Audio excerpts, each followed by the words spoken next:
Hi, welcome to the squad. This is Kodayo. And in the episode of the NumPy series, நம்ம random numbers பற்றி பார்க்க போகிறோம். எப்படி random numbers NumPyல generate பண்ணுறது and அதில் இருக்கிற வேரியஸ் டிஃப்ரெண்ட் மெத்தட்ஸ் எல்லாமே வந்து பார்க்கலாம். Okay, so let's get started. Import NumPy as NP. Okay, அடுத்து வந்து என்ன பண்ண போகிறோன்னா, ஒரு ரேண்டம் நம்பர் நம்ம ஜென்ரேட் பண்ணுறதுக்கு முன்னாடி ரேண்டம் நம்பர் ஜெனரேட்டர் அப்படின்னு சொல்லிட்டு ஒரு இன்ஸ்டான்சியேஷன் மாதிரி ஒரு விஷயம் வந்து பண்ண போகிறோம். ஓகே, ஸோ ரேண்டம் நம்பர் ஜென்ரேட்டருங்கிறதுனால நம்ம ஷார்ட்டாக ஆர்என்ஜி அப்படின்னு சொல்லி வச்சுக்கலாம். ஸோ அது வந்து என்பி, அதாவது நம்பையில் ரேண்டமில் டிஃபால்ட் ரேண்டம் ஜென்ரேட்டர் அப்படின்னு சொல்லிட்டு ஒன்று இருக்குது. ஸோ இதுதான் வந்து நம்ம யூஸ் பண்ண போகிறோம். ஸோ நம்பையில் ரேண்டமில் டிஃபால்ட் ரேண்டம் ஜென்ரேட்டர்னு இருக்குது. We are going to use that.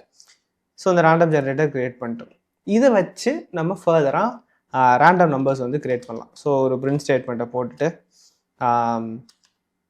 Random generator RNG dot integer அப்படின்னு சொல்லி நான் போடுறேன். ஓகே, இன்டீஜர்னு போட்டுட்டு இதில் வந்து நம்ம ஒரு லிமிட்ஸ் வந்து நம்ம கொடுக்கணும். ஸோ எந்த நம்பர்லேருந்து எந்த நம்பருக்குள்ளே எனக்கு நம்பர்ஸ் வேணும் அப்படின்னு சொல்லிட்டு, இப்போ லேட்டஸ்டே எனக்கு வந்து 1லேருந்து 30க்குள்ளே நம்பர்ஸ் வேணும் அப்படின்னா 1,31 அப்படின்னு சொல்லி கொடுக்கணும். ஓகே, ஸோ இங்கே நீங்கள் ஞாபகம் வச்சுக்க வேண்டியது, ஸ்டார்ட் வந்து இன்க்ளூசிவ் ஆனது, பட் எண்டு வந்து எக்ஸ்க்ளூசிவ் ஆனது.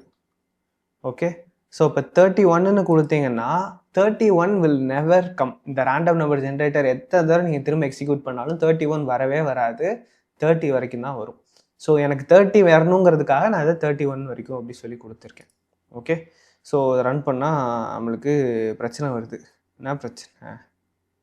சாரி, இந்த மெத்தடோட பேர் வந்து இன்டீஜர்ஸ். நான் வந்து எஸ்ஸை விட்டுட்டேன். அப்படியும் திரும்ப பிரச்சனை வருதா? Okay okay okay okay so இங்கே பேசிக்லி இன்ஸ்டான்ஷியேட்டுன்னு நான் சொல்கிறப்ப இன்ஸ்டான்ஷியேட்னு சொன்னேன், பட் இங்கே வந்து பேராந்தசிஸ் போடாமல் விட்டுருக்கேன் இல்லையா? That is the problem. அதான் நினைக்கிறேன். Yes, that's the problem. இன்ஸ்டான்ஷியேட்னு சொல்லிட்டு இருந்தாலும் அந்த பேக்கேஜ் போடாமல் விட்டது. அதுதான் சின்டெக்ஸில் அதுதான் பிரச்சனை. பட் எனிவேஸ் இதுவுமே வந்து இன்டீஜர்ஸ்ன்னு தான் இருக்கணும், இன்டீஜர்னு இருக்கக்கூடாது.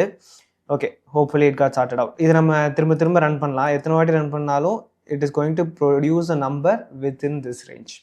ஸோ இப்போ இதுதான் வந்து simplest form of the syntax. But இதில் வந்து ஒரு கிளாரிட்டி அதிகமாக ஆட் பண்ணணும்னா பைத்தானில் ஜென்ரலி இந்த மாதிரி பண்ண முடியும். அந்த எந்த ஆர்குமெண்ட்டுக்கு இந்த வேல்யூ கொடுக்குறீங்கிறத நீங்கள் இங்கே மென்ஷன் பண்ணிக்கலாம். ஸோ இப்போ லோ வந்து 1, ஹை வந்து 31 அப்படின்னு சொல்லிட்டு நான் இப்படி கூட ஸ்பெசிஃபை பண்ணி கொடுக்கலாம். That is also going to give me the exact same result.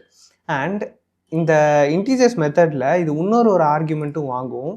அது என்ன அப்படின்னா சைஸுங்கிற ஆர்குமெண்ட். இப்போ இந்த சைஸ் வந்து நான் 5ன்னு கொடுக்குறேன்னு வச்சுக்கோங்களேன். ஐ am going to get an array. ஒரு நம்பை அரே வந்து எனக்கு கிடைக்கும். அந்த நம்பை அரேயில் 5 நம்பர்ஸ், ரேண்டம் நம்பர்ஸ் இந்த ரேஞ்சுக்குள்ளே எனக்கு வரப்போகுது. Okay, why is it taking too much time to run?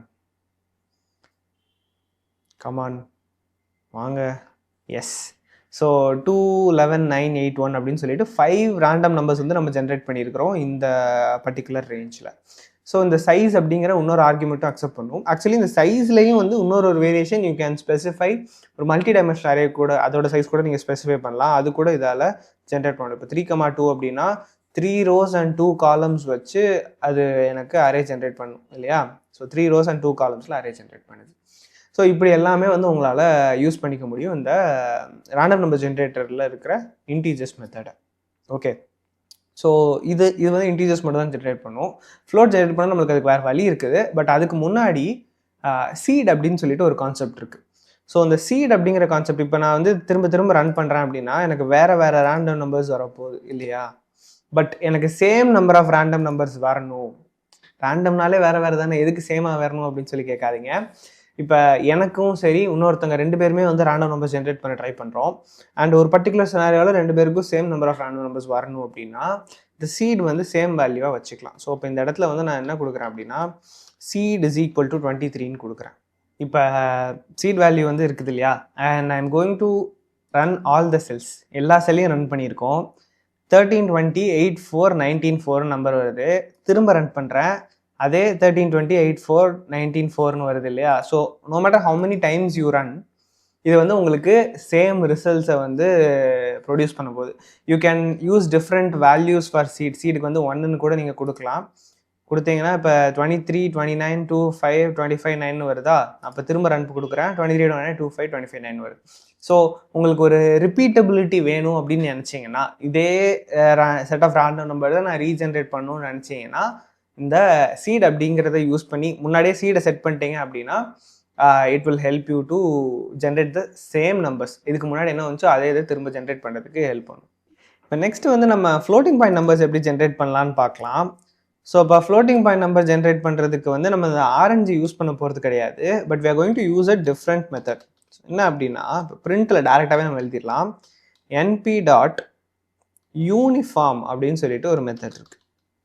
Okay, இந்த யூனிஃபார்ம்ங்கிற மெத்தடுக்கு நம்ம எப்படி அங்கே கொடுத்தோமோ அதே மாதிரி இங்கேயும் வந்து லோ ஹை வந்து கொடுத்துக்கலாம். இப்போ லோ வந்து -1, ஹை வந்து 1 அப்படின்னு சொல்லி கொடுக்குறேன். let us run this. O, np.uniform கொடுத்துட்டேன், ரேண்டம் விட்டுட்டேன். np.random.uniform. சரி, இப்போ பார்த்தீங்கன்னா எனக்கு வந்து -1லேருந்து 1க்குள்ளே ஒரு ஃப்ளோட்டிங் பாயிண்ட் நம்பர் வந்து ஜென்ரேட் ஆகிருக்கு. ஓகே, ஸோ இது இப்படி தான் இருக்கணும்னு இல்லை. இப்போ நான் வந்து -100ல் இருந்து 1க்குள்ளே அப்படின்னு கூட நான் ஜென்ரேட் பண்ணலாம். ஸோ பார்த்தீங்கன்னா -98.இதுன்னு இருக்குது. ஸோ எப்படி நீங்கள் இதுக்கு முன்னாடி rng.integers யூஸ் பண்ணீங்களோ அதே மாதிரி தான் இங்கேயும் வந்து நம்ம பண்ணுறோம். பட் மெத்தட் மட்டும் வேறு. np.random.uniform அப்படிங்கிறது வந்து சொல்கிறோம். இந்த மெத்தடை வந்து யூஸ் பண்ணுறோம். ஸோ பேசிக்லி இந்த மெத்தட் வந்து என்ன சொல்லுதுன்னா, 100லேருந்து 1க்குள்ளே யூனிஃபார்மாக எல்லா நம்பர்ஸ்க்கும் அது வந்து ப்ராபபிலிட்டி இருக்குது வர்றதுக்கான சான்ஸ் அப்படின்னு. ஓகே, அண்ட் இது நீங்கள் -100, 1ன்னு கொடுக்கலாம். லோ ஹைங்கிற அந்த வேர்ட்ஸ் வந்து நீங்கள் மென்ஷன் பண்ணலனாலும் பிரச்சனை இல்லை. லைக் என்ன ஆர்குமெண்ட்டுக்கு நீங்கள் கொடுக்குறோங்கிறதுக்காக நம்ம கொடுக்குறோம். But it's not mandatory. இதுலேயுமே வந்து நீங்கள் சைஸ் வந்து ஸ்பெசிஃபை பண்ணலாம். இப்போ சைஸ் வந்து நான் 5ன்னு சொல்கிறேன் அப்படின்னா I'm going to get 5 numbers here as an array. So this is also possible. So மற்ற விஷயங்கள் எல்லாமே வந்து இன்டீஜர்ஸ் மெத்தடோட சிமிலராக இருக்க போது. ஜஸ்ட் இட் இஸ் np.random.uniform அப்படிங்கிறத வந்து நீங்கள் கால் பண்ண போகிறீங்க. நாட் rng.integers பதிலாக random.uniformங்கிறத கால் பண்ணுறோம். ஓகே, ரேண்டம் நம்பர்ஸ் வச்சு இன்னும் 2 விஷயம் நம்மளால் பண்ண முடியும். ஒன்று, இப்போ நம்மள்ட்ட ஒரு அரே இருக்குதுன்னு வச்சுக்கோங்களேன். அந்த அரேவை உங்களால் ஷஃபிள் பண்ண முடியும்.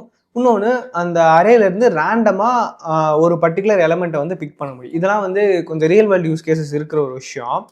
ஸோ இப்போ நம்ம ஒரு அரே க்ரியேட் பண்ணலாம். இப்போ np.array அண்ட் லெட் அஸ் சே இதில் வந்து கொஞ்சம் ஸ்ட்ரிங்ஸ் வச்சுக்கலாம். கோம்ஸ், சிவா, கோடையோ. Okay, so we have these strings here. இப்போ எனக்கு என்ன பண்ணும், எனக்கு இதிலிருந்து இந்த அரே வந்து ஷஃபிள் பண்ணணும்னு வச்சுக்கோங்களேன்.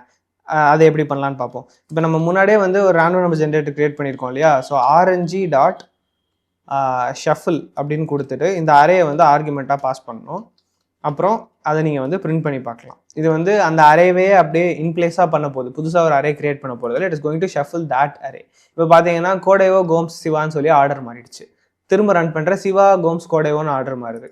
ஸோ இந்த அரே வந்து உங்களால் ஷஃபிள் பண்ணிக்கலாம். கோடையோ கோம்ஸ் சிவா, கோம்ஸ் கோடையோ சிவா. ஸோ பேசிக்லி அந்த அரே வந்து ஷஃபிள் பண்ணி வேறு வேறு ஆர்டரில் உங்களுக்கு கொடுக்கும். இப்போ ஃபார் எக்ஸாம்பிள் நீங்கள் ஒரு கார்ட்ஸ் கேம் கிரியேட் பண்ணுறீங்க அப்படின்னா, if you want to shuffle the cards you can use this method. ஒரு இதுக்காக சொல்கிறேன், ஒரு எக்ஸாம்பிளுக்காக சொல்கிறேன். தேர் ஆர் இப்போ இப்படி யோசிச்சுக்கோமே, நம்ம ஒரு டேட்டா செட் வந்து நம்ம கிரியேட் பண்ணணும்னு நினைக்கிறோம். நம்மளோட மாடல் பெர்ஃபார்ம் எப்படி பண்ணுதுன்னு அனலைஸ் பண்ணுறதுக்காக நம்ம ஒரு டேட்டா செட் நம்மளாக கிரியேட் பண்ணணும்னு நினைக்கிறோன்னா, அதில் இருக்கிற நம்பர்ஸ் எல்லாத்தையும் ஷஃபிள் பண்ணி உங்களால் அதை வச்சு ஒரு டேட்டா செட் வந்து கிரியேட் பண்ண முடியும். Like these are different data செட்ஸுங்கிற மாதிரி. இல்லை இதில் இருக்கிற ரேண்டம் நம்பர்ஸாக ஜென்ரேட் பண்ணி கூட நம்மளால் டேட்டா செட் கிரியேட் பண்ண முடியும். ஜஸ்ட் ஒரு டெஸ்டிங் பர்பஸஸ்க்காக நம்ம யூஸ் பண்ணலாங்கிறதுக்காக சொல்கிறேன். எல்லா நேரத்துலையும் ரியல் வேர்ல்டு டேட்டா வச்சு நம்மளால் பண்ண முடியாது இல்லையா? ஸோ ஒரு இந்த ரேஞ்சில் தான் ரீடிங்ஸ் இருக்கும் அப்படிங்கிறத அசியூம் பண்ணிவிட்டு you can generate your own data set using these methods. So இப்போ லாஸ்ட் மெத்தட் என்ன அப்படின்னா, இப்போ இந்த நம்பர்ஸ்லேருந்து ஏதாச்சும் ஒரு நம்பர்ஸுங்கிற பாருங்க, இந்த அரே எலிமெண்ட்ஸ்லேருந்து ஒரு இதை மட்டும் பிக் பண்ணணும்னு வச்சுக்கோங்களேன். அதுக்கு ஒரு மெத்தட் இருக்குது. அது வந்து சாய்ஸ் அப்படின்னு சொல்லுவோம். ஸோ rng.choice ஆஃப் இந்த அரே அப்படின்னு சொல்லி கொடுத்தீங்கன்னா it will big a random element from this. So அதை வந்து நான் டேரெக்டாக பிரிண்ட்லேயே கொடுத்துட்றேன். இப்போ பார்த்தீங்கன்னா கோடை வந்து பிக் பண்ணியிருக்கு. லைக் ஒன்று மட்டும் பிக் பண்ணி கொடுக்கும். இதுவுமே வந்து இப்போ நீங்கள் ஒரு கார்டு ட்ரா பண்ணுறீங்க அப்படின்னா அந்த மாதிரியான சூழ்நிலைகள் இது யூஸ் பண்ணலாம். So basically just know these things are there. இதுலேருந்து ஒரு ரேண்டமாக ஒரு இது எடுத்து அதை மட்டும் டெஸ்ட் பண்ணுறோம் அப்படின்னா, இப்போ லேட்டஸ்டே இப்படி வச்சுக்கலாமே, என்கிட்ட வந்து 100,000 ரெக்கார்ட்ஸ் இருக்குது. வெதர் ப்ரிடிக்ஷன் வேண்டாம், லேட்டஸ்டே மார்க்கெட் ப்ரைஸ் ப்ரிடிக்ஷன் வச்சுக்கலாம். 100,000 ரெக்கார்ட்ஸ் இருக்குது, அதை வச்சு நான் ஒரு மாடல் ட்ரெயின் பண்ணிட்டேன். இதில் வந்து என்னோட இன்புட் டேட்டா வந்து இதெல்லாம்னு இருக்கும், இந்த பேராமீட்டர்ஸ்லாம் என்னோட இன்புட் டேட்டான்னு இருக்குன்னு வச்சுக்கோங்களேன். அண்ட் அதில் வந்து ஏதோ ஒரு ரேண்டமான ஒரு டேட்டா எடுத்து அதை நான் இன்புட்டாக கொடுத்து அதுக்கு கரெக்டான அவுட்புட் வருதாங்கிறத I can check. Okay, so அந்த மாதிரியான நேரங்களில் கூட உங்களுக்கு இந்த சாய்ஸ் வந்து யூஸ்ஃபுல்லாக இருக்கும். ஸோ இப்போ திரும்ப ரன் பண்ணால் it will get you different results. So இப்போ வந்து கோம்ஸ் இருக்குது, அடுத்து சிவா வருது, சிவா கோடையோ. So basically it can give you இந்த கொடுத்துருக்கிற அறையில் இருக்கிற ஏதாச்சும் ஒன்றை பிக் பண்ணி ரேண்டமாக வந்து நம்மளுக்கு அது கொடுக்க போகுது. Okay, so these are methods that relate to random. உங்களுக்கு புரிஞ்சிருக்கும்னு நினைக்கிறேன். இது like it's basically syntax. You just have to try and remember these things. If not you can refer to it always. But இதெல்லாம் இருக்குது, இதெல்லாம் possible அப்படிங்கிறத வந்து தெரிஞ்சுக்கோங்க. ஐ எம் பிட் ட்ரஸ்டி, நான்லாம் இதெல்லாம் யூஸ் பண்ணியே வந்து ரொம்ப நாள் இருக்கும். ஸோ எக்ஸாக்ட் சின்டாக்ஸ் எனக்கே கொஞ்சம் அப்படி இப்படி தான் வந்து இருக்குது. பட் ஜஸ்ட் நோ ரேண்டம் நம்பர்ஸில் இதெல்லாம் உங்களால் பண்ண முடியும் நம்பையில் அப்படிங்கிறது மட்டும் தெரிஞ்சுக்கிட்டிங்கன்னா you will manage. Okay, that is it. ஏதோ சவுண்டு கேட்டே இருக்க மாதிரி இருக்குது. சரி, ஓகே, வேறு ஒன்றும் இல்லை. அடுத்த எபிசோடில் பார்க்கலாம். Next episode will be the last episode of the series. அதோட நம்பை முடிஞ்சு அதுக்கப்புறம் will move over to pandas. Okay, பேண்டாஸில் டேட்டா ஃப்ரேம்லாம் டீல் பண்ணுற மாதிரி இருக்கும். Just moving one step closer towards learning machine learning. Okay, வேறு எதுவும் டவுட்ஸ் கீழே கமெண்ட் பண்ணுங்கள். எவ்வளோ சீக்கிரம் ஆன்சர் பண்ணுறேன். See you in the next episode. Bye for now.